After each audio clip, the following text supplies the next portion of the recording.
Everything the light touches is our kingdom. Isaiah 32. Behold, a king shall reign in righteousness, and princes shall rule in judgment. And a man shall be as an hiding place from the wind, and a covert from the tempest, as rivers of water in a dry place, as the shadow of a great rock in a weary land.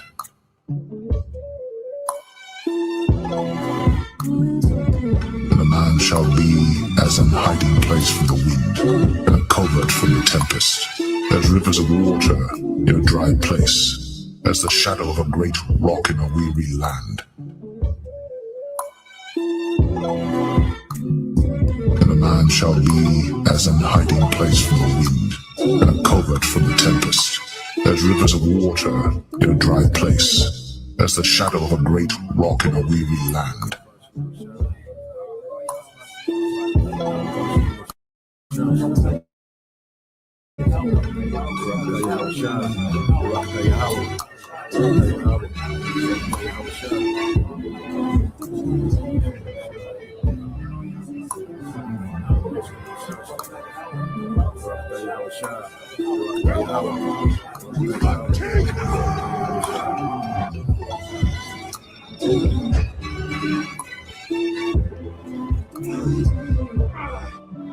Welcome to the kingdom!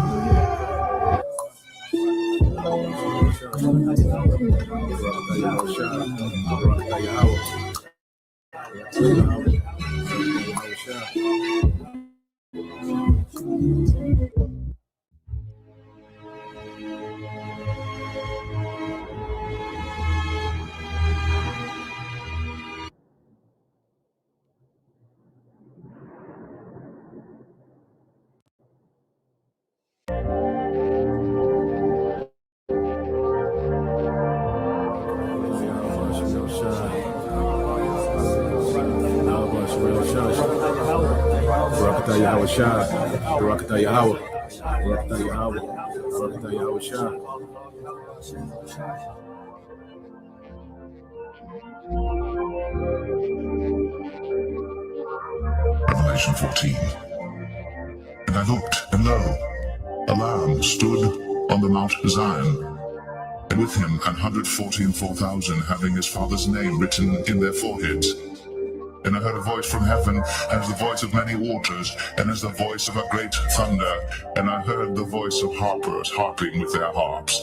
And they sung, as it were, a new song before the throne, and before the 4 beasts and the elders. And no man could learn that song but the 144,000 which were redeemed from the earth. These are they which were not defiled with women, for they are virgins. These are they which follow the Lamb whithersoever he goeth. These were redeemed from among men, being the first fruits unto God and to the Lamb. And in their mouth was found no guile, for they are without fault before the throne of God.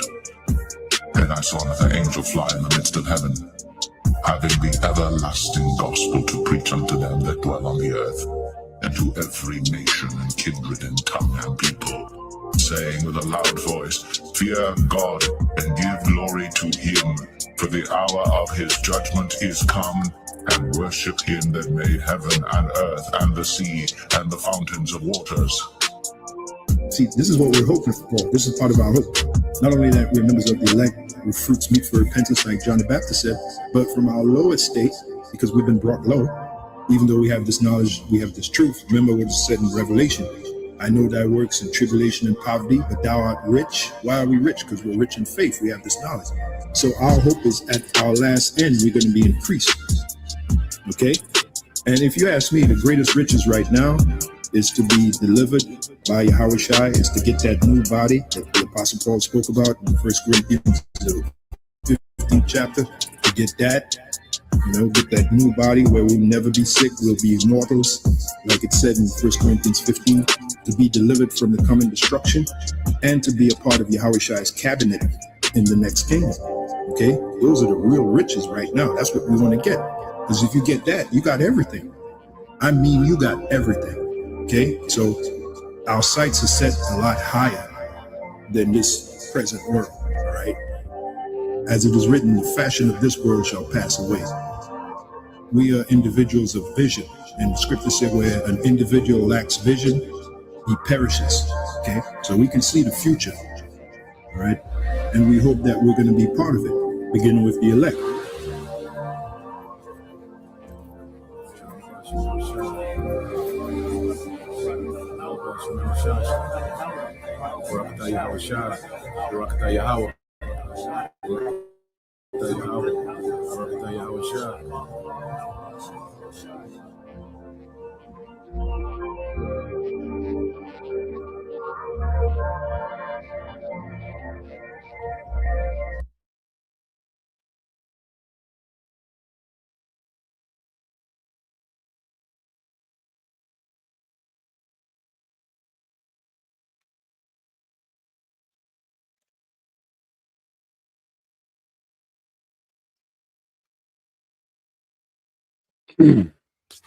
All right, Shalom. First and foremost, I would like to give all praise and glory unto Yahweh Bahashem, Yahushua Bahashem, Rakakwadash, and all my honors unto the apostles and the elders of GMS who rule well, teach well, being great examples to his younger brothers. And peace and blessings and salutation to the whole elect out there pushing his word and truth and in sincerity across the four winds in the name of Yahweh Bahashem, Yahushua Bahashem, Rakakwadash, pushing to get up out of here. Shalom to the whole elect, the believers and listeners whom have came back to the obedience of the scriptures through faith in Yahweh Bashem Yahushua. All right, so this is another morning news, all right, and prophecy. And what we're going to get into is how this war and technocracy go hand in hand. Okay, and what we're seeing, both of these prophecies begin to escalate, okay, and continue to take shape. As matter of fact, what's this in if a brother want to post that in first Corinthians, we're looking through a glass, darkly, okay, but as things play out, things are becoming more clear, and we're starting to see these prophecies speak, okay, and begin to make themselves more plain, in real time, okay.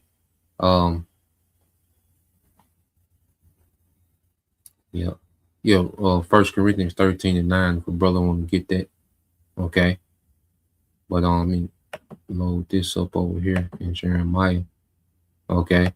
But what we're seeing with these two prophecies, because the mind of Esau is to use this war as a global reset, okay, to cause a global order out of chaos, okay. But what the Lord is going to use with this war, all right, he's going to end Esau's empire, okay, and he's going to end, all right, the conspiracy of these heathens, okay, that are plotting with Esau in this new world order. You see, this war is going to end the whole agenda, because this war is going to escalate to Yahweh Shai. Okay, so this war that we're seeing, all right, and this devil attempting this technocracy go hand in hand. These are not two separate, events that's happening. No, these events are joined at the hip. They go hand in hand.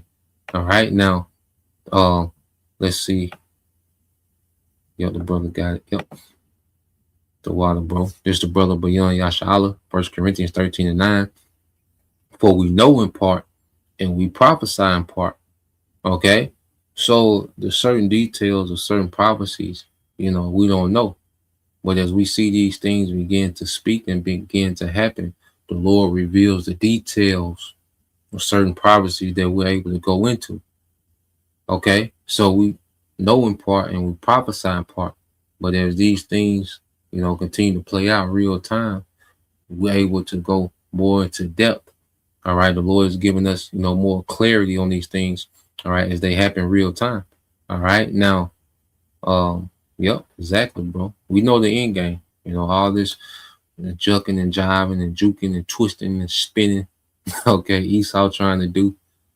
Okay, it's like that nigga. Y'all remember? I know your brothers remember them niggas that you do. Used to have all them handles. Especially in the N1 days. Jay used to have all them handles and dribbling and spinning on his back, but nigga didn't have no jumper, man. And there's Esau. He doing all these moves and between the legs, behind the back. Y'all remember the N1 move? They put the ball in the shirt and throw it around. See how old y'all is, man. You know, do all them goddamn moves, okay, with no jumper, man. And that's Esau. You see, all that goddamn dribbling with no jumper, nigga. We know you're gonna miss the jumper. You see? Um, but yeah, let's go here to I looked it up real quick. That meaning hand in hand, which is a saying, okay, hand in hand, something is hand in hand. Now you got the idiomatic meaning, okay? It says, idiomatic meaning, it says closely connected.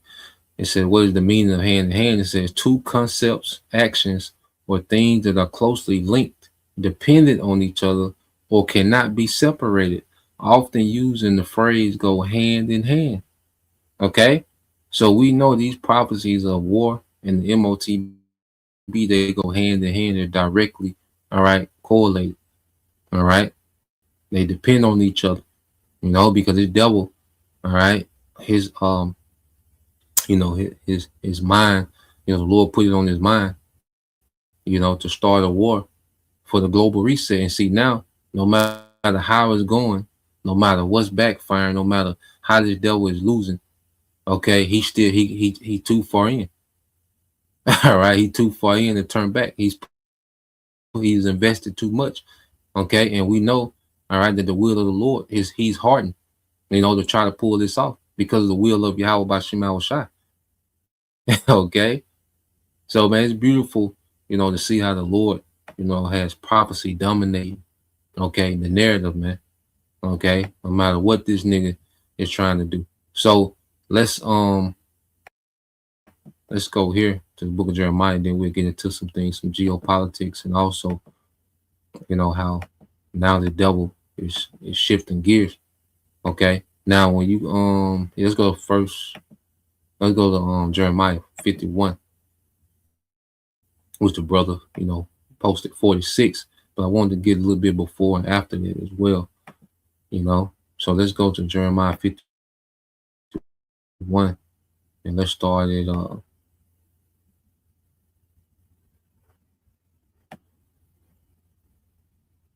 right, because Babylon, have been the center of this global rulership of the elites. Okay, so the fall of Babylon is the fall of the whole system. Okay, ain't no phoenix. Okay, this whole thing of phoenix, the new world order, arising out of the ashes of this war. All right, a technocracy, arising, all right, out of the ashes of this war. No, it's not going to happen, man. Okay, so let's read this. Let's go here. This is Jeremiah 51 and 44. All right, 144. That 5, goes into power. Okay, and it says, and I will punish Baal in Babylon, and will bring forth out of his mouth that which he has swallowed up, because this American system, the economy and the military, okay, and the culture of America has swallowed up these nations. The elites have used America as what the hammer of the earth. You see, and these nations, have gotten in debt with the dollar. Okay, they've taken on, the culture of America, which has weakened their culture. All right, and they've been under, the boot of the American military. So, the elites have used, this American system to swallow up the nations. Okay, but what's happening?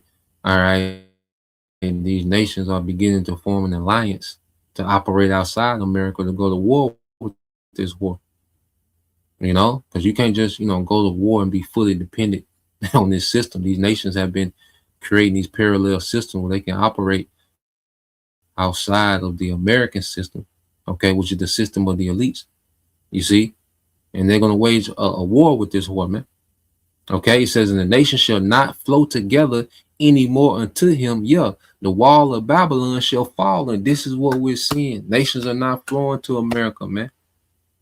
Okay, there was a time when you had to check in. You had to get down with this American economy. You had to, come under the order of American policies. You see, there was a time when there was mandatory, but see, as the Lord, as we're at the end of this man's empire, we're seeing, okay, Esau lose his grip. You see, and these nations are starting to be emboldened. Why? Because the Lord has the spirit of a mighty man on these nations, man. Let the weak say I'm strong. And he got these nations souped up, you know. And Iran, I listened to Elder Pastor Har, not Elder Pastor Aryomla, so like Elder Pastor Aryomla, the beloved brother Eliasha Wumba. They were doing it in transit, and Elder Pastor Aryomla made the statement how Iran was saying, we thought America was going to be stronger than that. We thought it was going to be way tougher than that, man. So you can imagine, they confidence on 1,000, and that's the Lord that set that up. Okay. So we're seeing, these nations being emboldened because American reputation, they can't get that back. And every time they try to do something to save face, they only look worse, man. Okay. So these nations are not flowing, all right, to come kiss the ring of America anymore, man. These nations like, nigga, war on the table.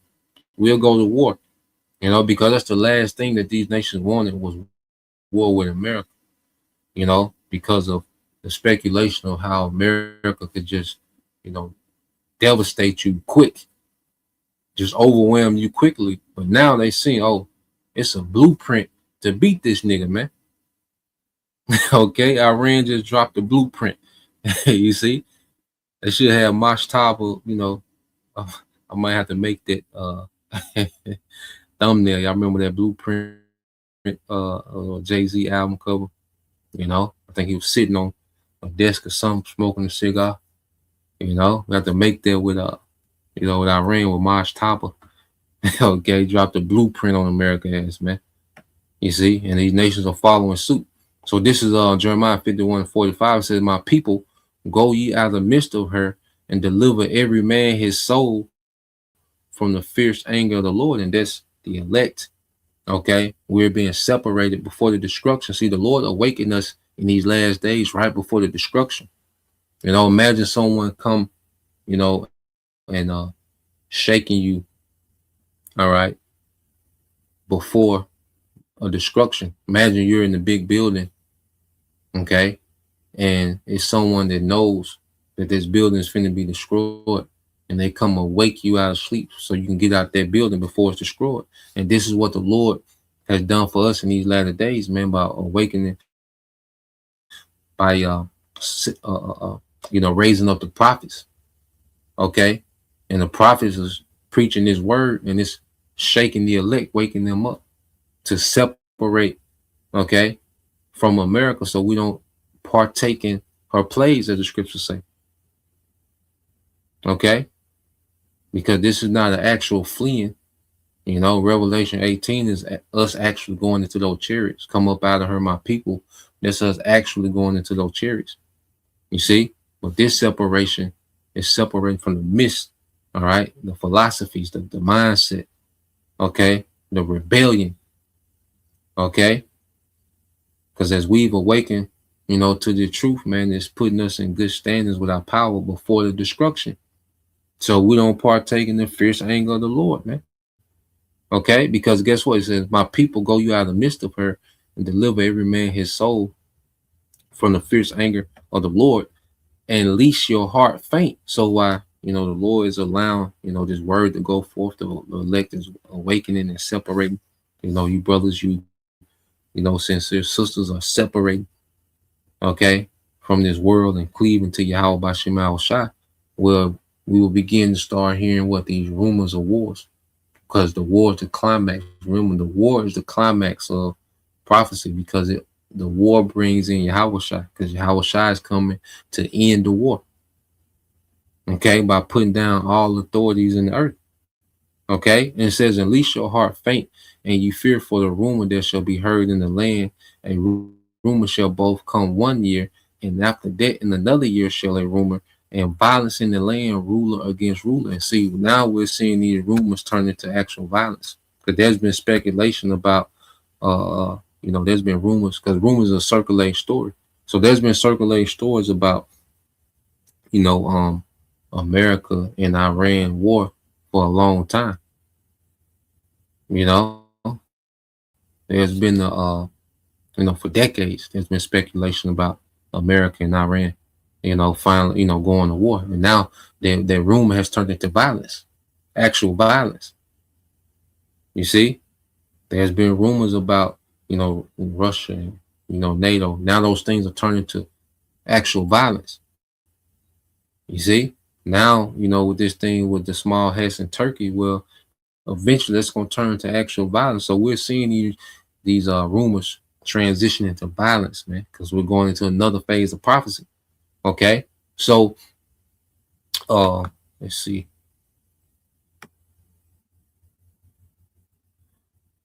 Yeah, let's all right.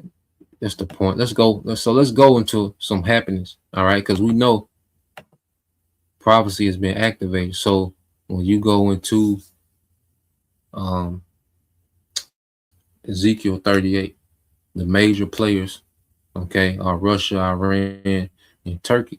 Now Russia, Iran already getting busy.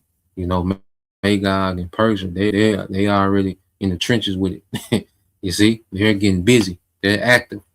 Okay. Now Turkey has to be activated. Okay. And guess what? The least of the flock shall draw them out. Hey, the small hats tagging everybody into this war, man. And that's their purpose. Cause it ain't like them niggas is a great military, but them niggas just have the assignment of tagging everybody in. Okay, cause they they got skull drug when they went against Iran. Okay, so it's like, nigga, let's start another war. It's like a nigga that's getting the small hats, to explain them in the Middle East. It's like a nigga in a bar that's picking fights and losing. He picked this fight over here. Okay, get beat down, and then as soon as he recover, he go pick another fight. And that's all they're doing. But that's their role in prophecy, is to drag these nations into war, because these small has in their mind, look, we gonna get these nations go to war, we're gonna fall back while they go at it, and we're gonna be the last one standing. You see, no, that's gonna backfire terribly, man. Okay, that's gonna backfire terribly, to where the land of Israel, okay, is gonna get wiped out. Now the difference between the destruction of America and Israel is Israel, which is our land, is gonna be built up. So ultimately, the Lord is gonna renovate that land for us through war. All right, now let's go here. Let's see. Yeah, so let's go into what's happening with Turkey.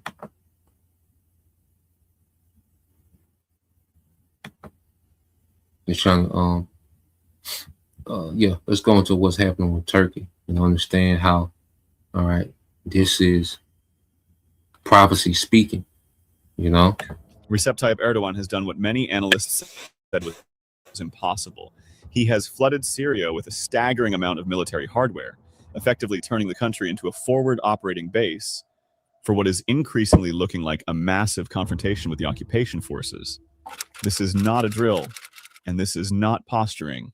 Over the past several days, satellite imagery and intelligence reports have confirmed that Turkey has moved entire convoys of heavy weaponry across its southern border. Radar systems specifically designed to detect and track the most advanced warplanes in the occupation's arsenal.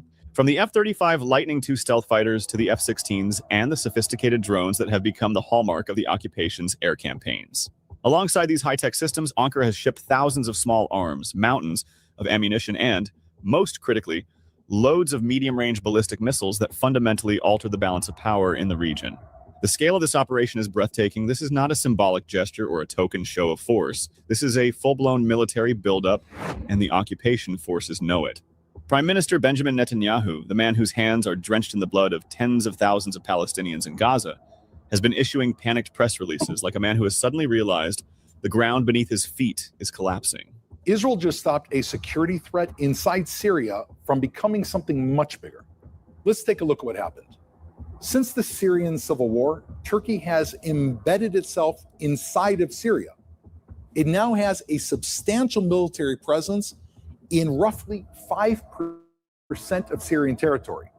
Now, if we look to the south, where Israel's located, by contrast, Israel now holds approximately 0.1% along a border that has threats from Hezbollah and ISIS and other terror organizations, which means that Turkey, that has no threats, is holding 50 times more Syrian territory than Israel. More than a year ago, Israel and Syria reached an understanding to maintain the security status quo and to keep this border calm. Syria breached that understanding. Israeli intelligence identified that Turkish troops were about to deploy at the Abu al-Dahur air base, which is located in northern Syria, which is less than, as you can see, 200 miles from Israeli towns and Israeli communities. Prime Minister Netanyahu made Israel's position very clear. We will not allow Turkey to entrench itself in Syria and to be moving steadily south towards Israel's border. Israel warned Syria repeatedly, don't do it. We know that Syria received those warnings and that it chose to ignore them. So Israel delivered the message in another way. Now, some might ask, why should Israel be concerned about Turkish forces in Syria? Well, because Turkish President Erdogan has openly called for Israel's destruction. He even said about our closest partner, the United States, that, well, a just world is possible, but not with America. Is this the kind of guy you would want on your border?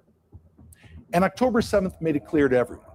When your enemy tells you that he wants to destroy you, you should probably believe him. Prime Minister Netanyahu has also made something else very clear. Israel welcomes a return to the previous status quo. We are not looking for escalation, but neither Turkey nor any other country is going to threaten the state of Israel. For 2 years, Nigga, shut up. All right. So what you have with Turkey and Israel is they're starting to clash over Syria. Now, Israel, we know these small hats. Okay, these small hats. Niggas ain't true Israel. But these small hats, they want this greater Israel project. You know, and that's their mindset post World War III, is that they're going to get the land that was promised to Abraham in Genesis, the 14th chapter, you know, the 14th or the 15th chapter, you know, from the Nile River to the Euphrates, you know, which means that they will have to go into Syria, you know, parts of Saudi Arabia, Jordan, Iraq, you know, to try to fulfill, you know, to try to bless themselves with our land. You know, this whole greater Israel project is this devil, these small hats trying to bless themselves with our land. Okay, and set up and run, you know, the world through a technocracy from our promised land. No, nigga. Okay, but what you have with Turkey used to be the Ottoman Empire. Okay, so when you look at, matter of fact, I should have pulled it up before the lesson. Okay, let's see, map. When you look at the old map of the Ottoman Empire and Abaratazar, I got some history on it, and we'll tap into it this weekend, and it'll make sense. You know, World War I, you know, makes a lot of sense of certain conflicts that we see right now. So Abaratazar, we can tap into their history this weekend, Lord will. Okay, but you look at the map of the Ottoman Empire. Okay, let's see. Let's pull up a good map.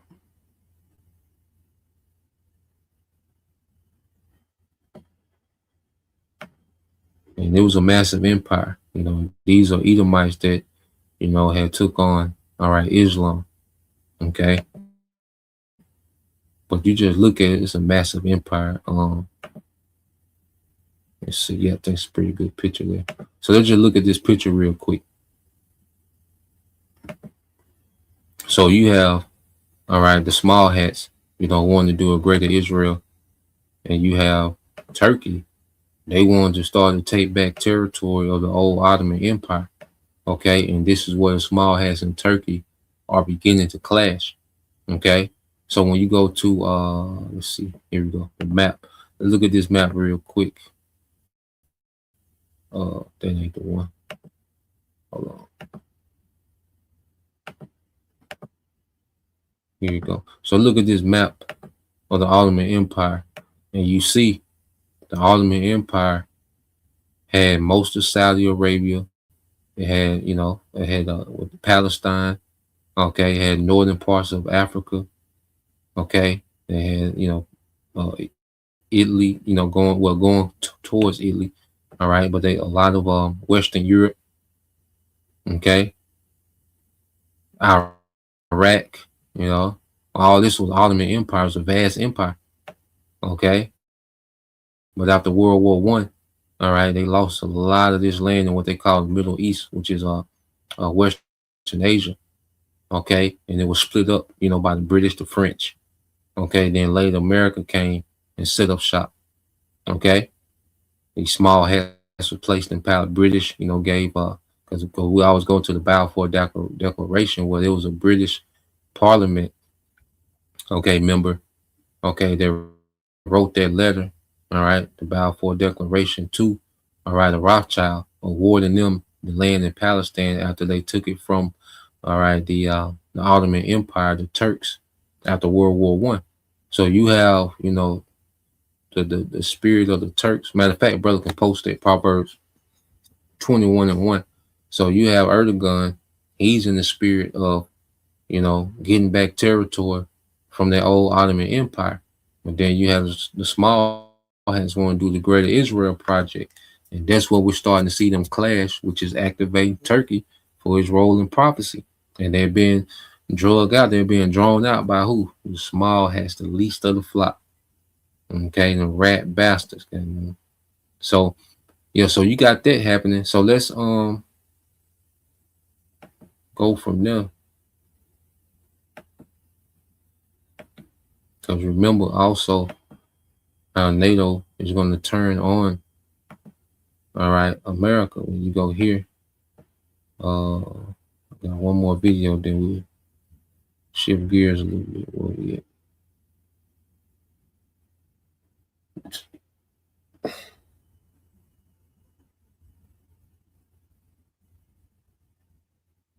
There you go.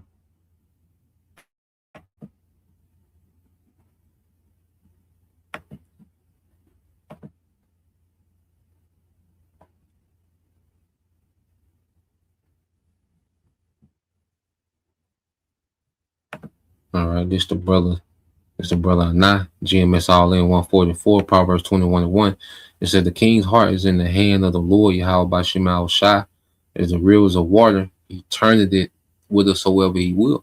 So the Lord got these leaders of these different nations all of them are beginning to get ambitious at the same time, especially as they see America fall.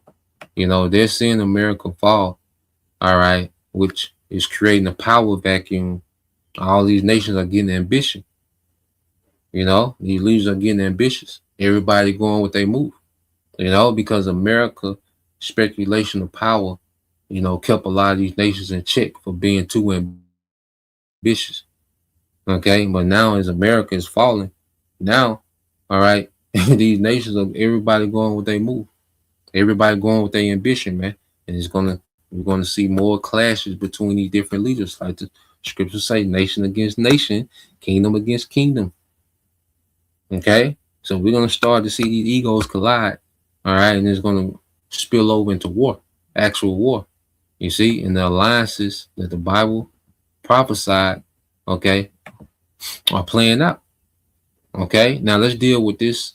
Well, we know, okay, NATO is eventually going to flip on America because it makes sense. Like even when you look at the logic behind, NATO, all right, the EU staying with America don't make sense, and these nations are looking like, well, damn, if we just cut America, see the the conclusion of all these leaders is coming to is if we cut America out, everybody from North Korea to the EU to Russia to China, Iran, Pakistan, India, even the GCC nation, the Dragons of Arabia, is like, nigga, if we cut this nigga out and these small hats, we'd be good.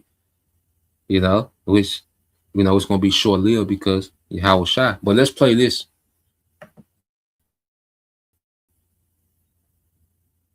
Spelled everything out very clearly. It's Russia, Iran, and China as the three potential blockages to American primacy in Eurasia, and then all of these geopolitical pivots around each of them so that they can be somehow brought down with regime change or defeated in war if it happens to be. And I mentioned one of the big mistakes that Brzezinski made, a fundamental flaw of the whole analysis. He said Russia will never be able to. Now he's talking about Brzezinski, he was an advisor, to different presidents starting back in the 80s. And he played a major part in the fall of the USSR. He played a major part in it, and they didn't expect Russia to come back like they did, under Putin, which we know it's all prophecy. Okay, the scriptures say the Lord put hooks in the jaws of Magog, and because the USSR collapsing was supposed to be the end of the Russia Federation. They had planned on breaking that thing up and controlling it, the same way that they control America through corporations. Okay, but that didn't happen. Okay, and a good movie to watch, is called The Wizard of the Kremlin. Now it goes into, the movie is about Putin's PR guy, public relations guy. I forgot his name. It goes into Putin's PR guy, but and the movie started off slow, but once they get to the part where Vladimir Putin goes from the leader of the KGB, which is like the American CIA, to the president, and then eventually the prime minister. Okay, well, from the prime minister to the president, I believe so. But when it starts to, when they bring Putin into the movie, which is about 20 minutes in, it get real interesting. You kind of see how Putin, was moving over there. But long story short, like I said, it's called The Wizard of Kremlin. Pretty good movie. But long story short, they didn't expect Russia to bounce back like they did economically and militarily. But we know Russia got an assignment. That's why Russia bounced back. We can go into the details and this and that, but to keep it short, Russia got a role to play in prophecy, and the Lord brought them back, all right, to be what this chief prince in prophecy, man, all right, to these nations, to these nations that would be allied against America. Resist this because American technological dominance is so secure, unchallenged. So ultimately, Brzezinski thought American power, not soft power, not propaganda power, not InfoWars or narrative power, but the fundamentals of industrial production and technology, in the end will dominate. And that we know is not true. But the second point that he made was the big risk is that China, Russia, and Iran will get together. And then he says in 1997, no American will let that happen. And of course, that's exactly what America has done. I think it's deeper than just a tactical response of the three of them facing this American hubris. I actually think that the fit in Eurasia is a very good fit, thank you, that China and Russia have a natural economic complementarity. By the way, just like Europe and Russia have a natural economic complementarity. Europe is resource poor and highly densely populated. Russia is low population density and resource rich. And that means a great complementarity to put the two together. Europe could have thrived on that basis. Europe has cut itself off exactly from that. So the same complementarity applies with Russia and China. And that relationship is not going away. It is a mutually beneficial economic relationship. And the same is true with Iran and China. And the alliance of the three, therefore, makes very big sense. And then even more than that, if you look at Eurasia, east of that line, basically from the longitudes of the Middle East all the way to the Pacific, with the bit of a complexity about India and its place in the global geopolitics, all the rest will coalesce into an economic unity of Eurasia that makes a lot of sense. And Europe will find itself out on the far western periphery, cut off from its natural trading partners, Russia and China, and finding that the United States ain't no friend. And that's what Europe doesn't understand also, that Europe has put itself so squarely into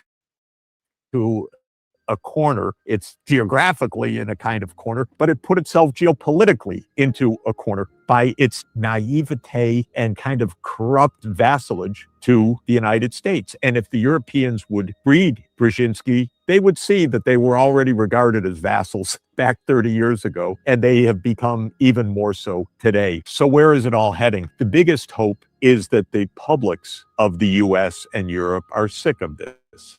It's not to their advantage. Our societies are hurting. They're divided. There are so many problems. Their infrastructure doesn't work in the United States. It's failing even in Europe, where it was always kept to a higher standard. But now, apparently, I haven't ridden on German rail recently, but people are telling me that it's unimaginable what is happening right now to even basic services in the European side, as these fools like Merz proclaim that the goal is to prepare for war. So I think the publics are disgusted, and maybe it sounds naive, but I don't give up on democracy. Nah, democracy through. But yeah, so the points he was making, all right, was that the NATO is starting to see, that these European nations, because NATO is just a military alliance between America and the EU.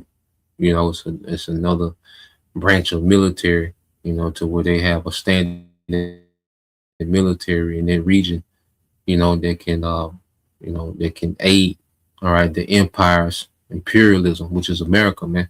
Okay. So what you have with these EU nations is they realize, like, well, shit, we ain't nothing to America. Like, they like, America can't protect us. Okay. Trying to adhere to these sanctions and abide by all these sanctions that America is doing nothing for our economy, is hurting us, because it will make way more sense to just have a pipeline come from Russia, go through Ukraine and Poland into Europe. They can get far cheaper gas. Okay. They can get natural gas as well, not just oil. Okay. They can get oil and natural gas. Okay. Which will be far cheaper. Okay. It will be quicker to come from Russia than try to get gas, get oil and energy out of the Strait of Hormuz. Okay. And then when you put yourself at the mercy of American decision making, they're suffering, man. So it's like, no, they're starting to lean towards Russia and China. Okay. Russia and China is making sense to everybody. Okay. And America and these small heads are becoming isolated. Okay. So everything is playing out exactly according to prophecy military. So the war is locked in. The alliances that the scriptures speak about, they're all aligning. Okay. Everything is locked in. NATO turning on America. That's in motion. We know which way it's going. We know Turkey and small hats, they're going to intensify, and Turkey going to go their way toward the chief prince. All right, Russia. All right, the EU nation, they're going to see war with Russia wouldn't make sense. Okay. And they see that America can't protect, and see the EU was postured up against Russia because they thought America could protect them. They thought America and NATO could protect them, but now they see that there's a facade. Okay. We're going to see them scurry and slither towards Russia, man, and eventually shoot nukes on America, man. Okay. So everything for the war is in motion. Now it's on these devils. They gonna have to come on and collapse this thing. They're gonna have to bring the crisis. They're gonna have to do what they gotta do to enforce this technocracy. Okay. Now they gotta come with it. All right. No matter how the war going and how certain things are backfiring, they still gotta come on with this technocracy, man. All right. They still gotta come with the collapse. Okay. And now what we're starting to see is these devils now are hinting towards going ahead and pulling the plug on the dollar, which is pulling the plug on the global economy. So let's play this, because now with with America saying like, okay, we're not gonna go, you know, missile for missile with Iran, okay, because they see they can't do that. So they saying, well, we're just gonna strangle Iran economically, and any nation that do business with Iran, they're not gonna be able to use the dollar. Now, what makes the dollar valuable, okay, what keeps the dollar propped up is the false demand for the dollar, okay, through what? Through petrol, through oil, you see. But as America doesn't control, they lost control of the strait, so they don't control the energy. So now these nations are having to do other things to get energy, which caused them to go away from the dollar. Now, what we're starting to see, all right, America, pivot, okay, is to go ahead and pull the plug on everything.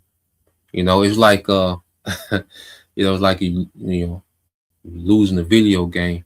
You just unplug the whole system. You see, which no matter which way these devils go, they gotta fulfill prophecy, man. Okay, so we're seeing, America hint towards, just pulling the plug on the whole economy, by these, so-called what they call the doomsday, the D-Day of sanctions that they're finna put on Iran, okay, and anybody that still does business with Iran. Okay, so let's play a little bit of this. And again, this is very serious because people need to reflect on it, because Besant was talking about basically decoupling the world from the dollar.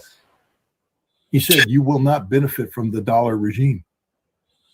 Vladimir Putin once famously said that it's not Russia that backed away from the dollar. It's the dollar that backed away from Russia.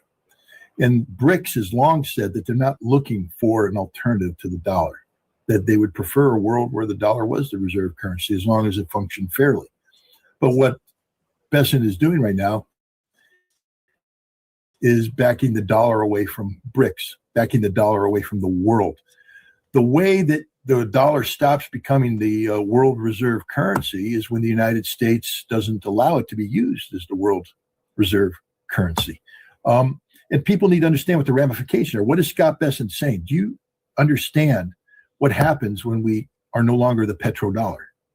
When we delink the dollar's existence from a $100 trillion global energy economy? Because that's the thing that allows us to print money. The reason why we can hit print and print out $1 trillion today is that it's just a small percentage of the overall, dollar pool out there because of the global economy. But when the global economy is no longer measured in terms of the dollar, suddenly $1 trillion on the printing press becomes 1,000% of our what we can afford to do, and it changes everything. This will destroy the United States. What Scott Besant is proposing will destroy the United States. And that's what they got to do, because the whole thing, the lease was going to collapse the global economy anyway, but you can tell they wanted to do it with full control over the straits. Okay, but even though, all right, they don't have full control over the straits, all right, they still got to collapse this thing. Okay, no matter what these devils, all right, they still got to collapse because they got to go forward to the next phase, man.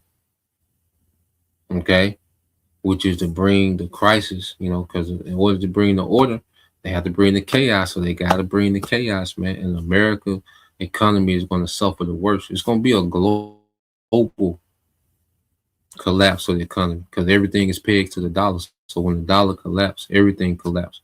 But what these nations, and especially these nations in prophecy, these nations that the kings of the east, Ezekiel 38, all these nations, okay, have systems to where they can still function even during the collapse.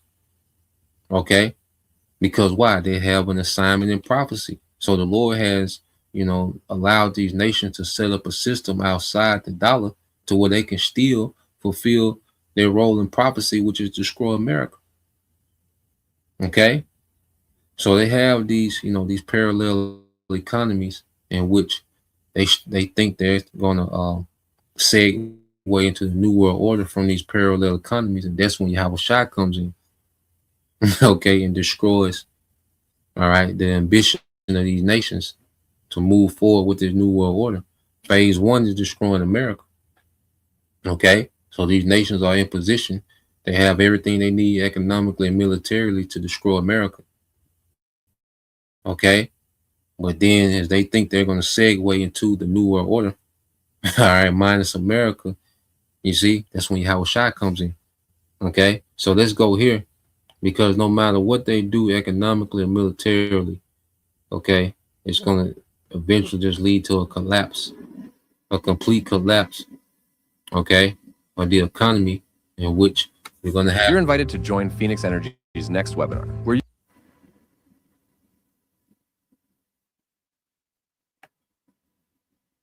Stronger today.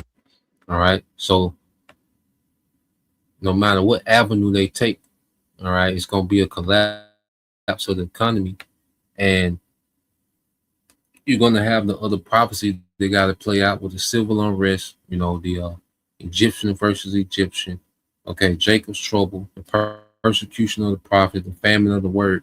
All this going to happen within this collapse,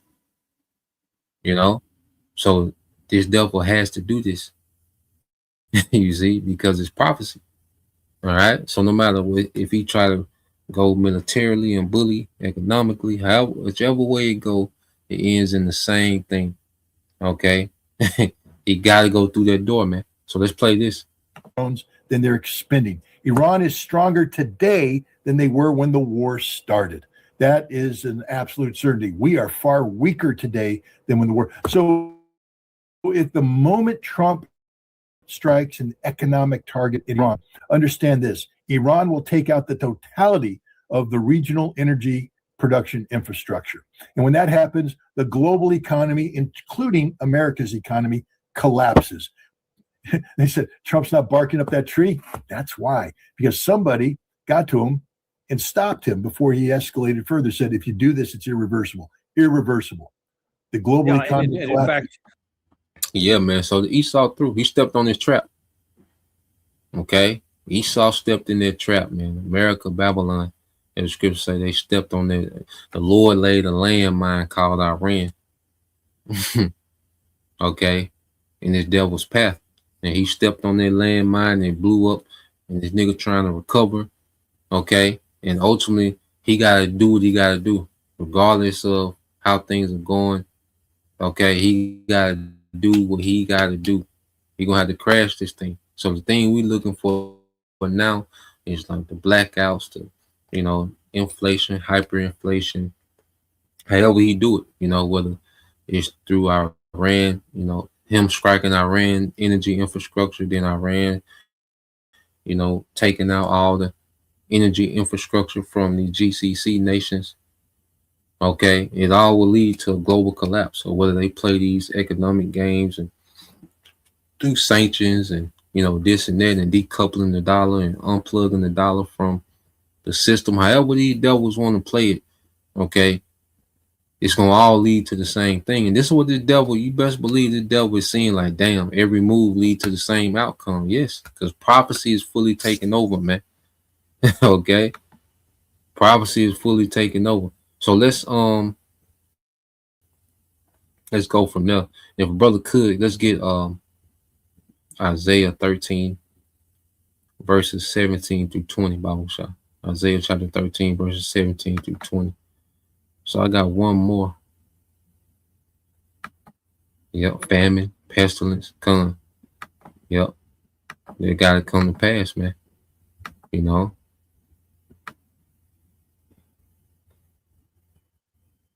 I'll play a little bit of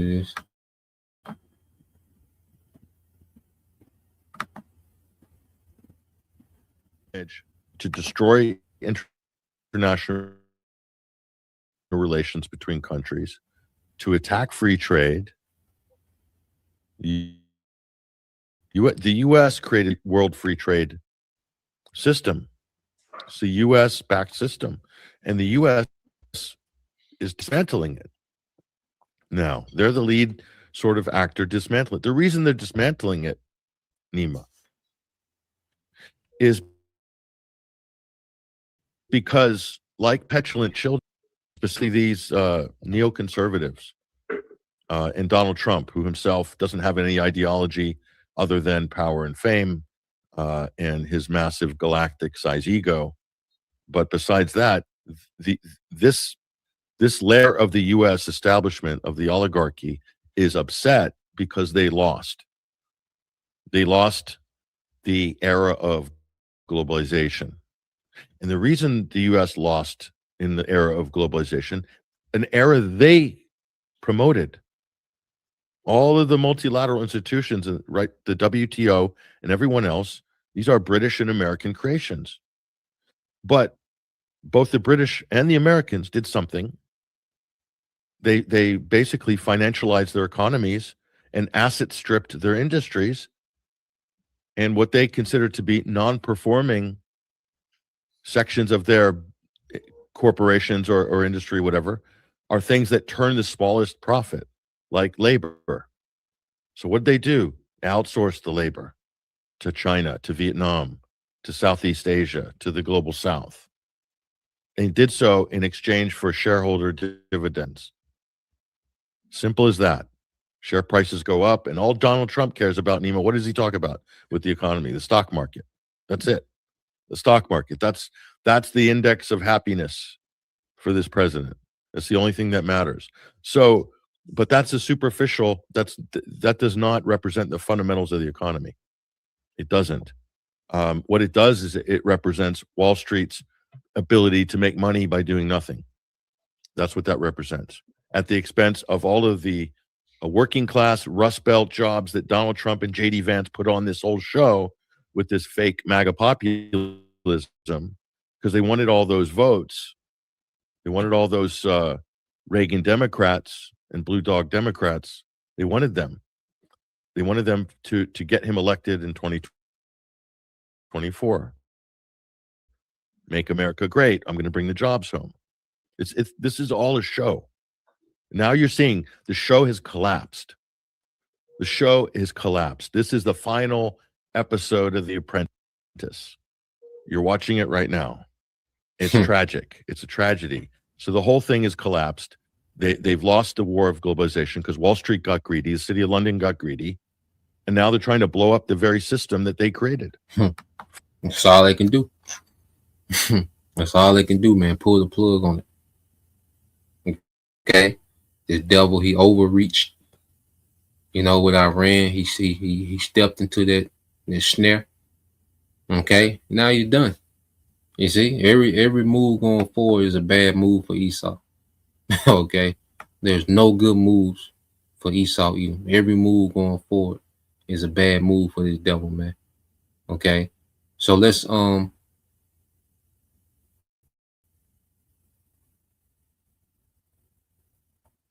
if we can put Proverbs chapter 5 verses 21 through verses 21 through I think 22 in the NLT Bible shop. You know. But yep, this is brother you call Hope for 144, Isaiah 13 and 17. Behold, I will stir up the Medes against them, which shall not regard silver, and as for gold, they shall not delight in it. Yeah, so they don't have this leverage over Russia, you know, through sanctions.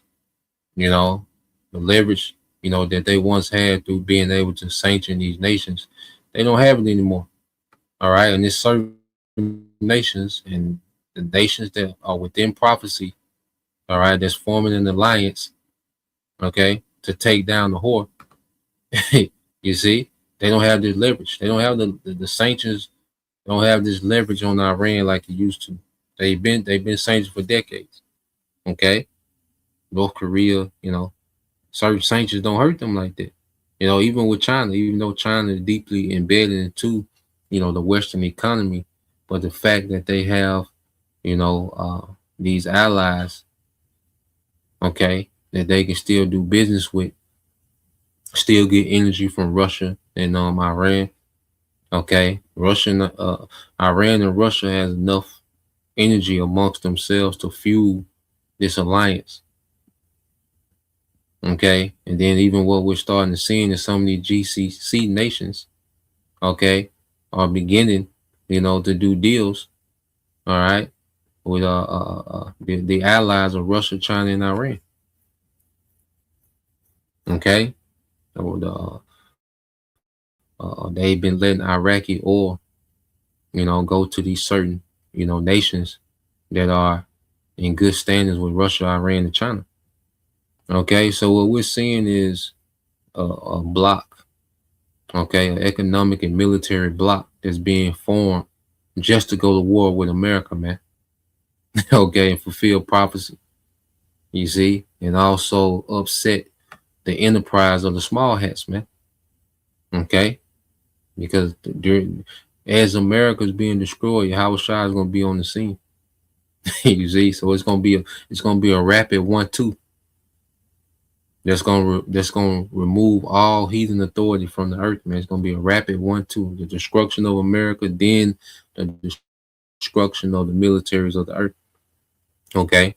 This is the brother GMS all in 144, Isaiah 13-18. This brother Anah says, their bows also shall dash the young men to pieces, these arrows.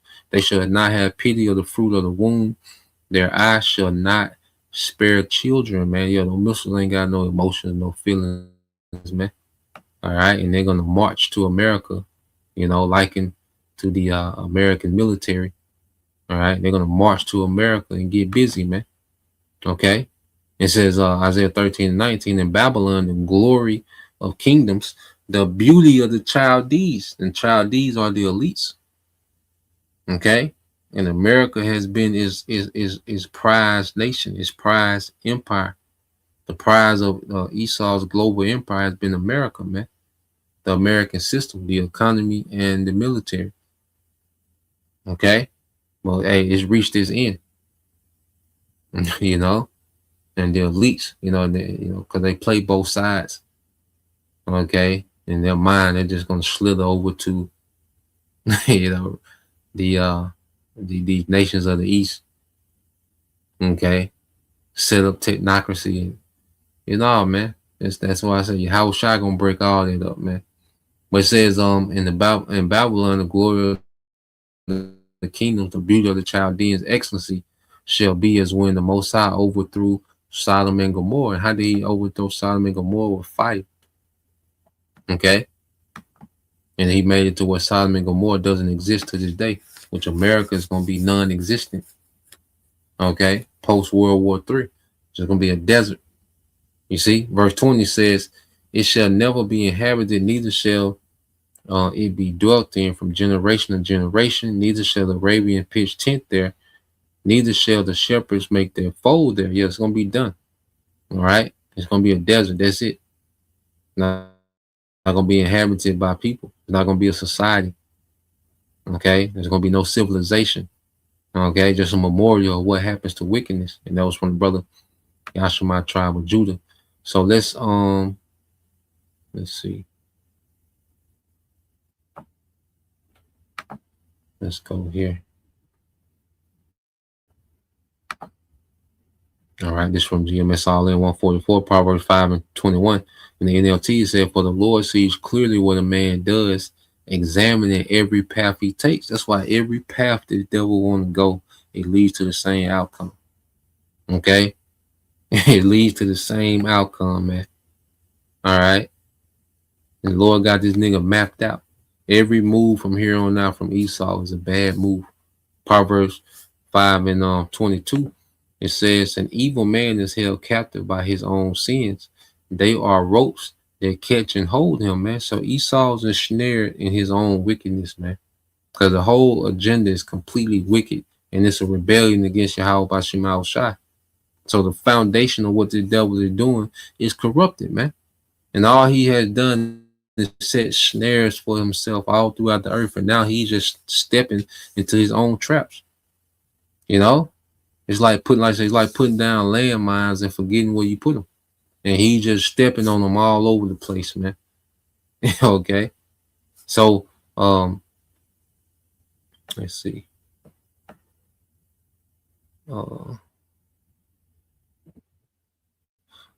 Yeah, that's the point. We'll leave it there. You know, my brothers, I will. Yeah, we'll tap in some more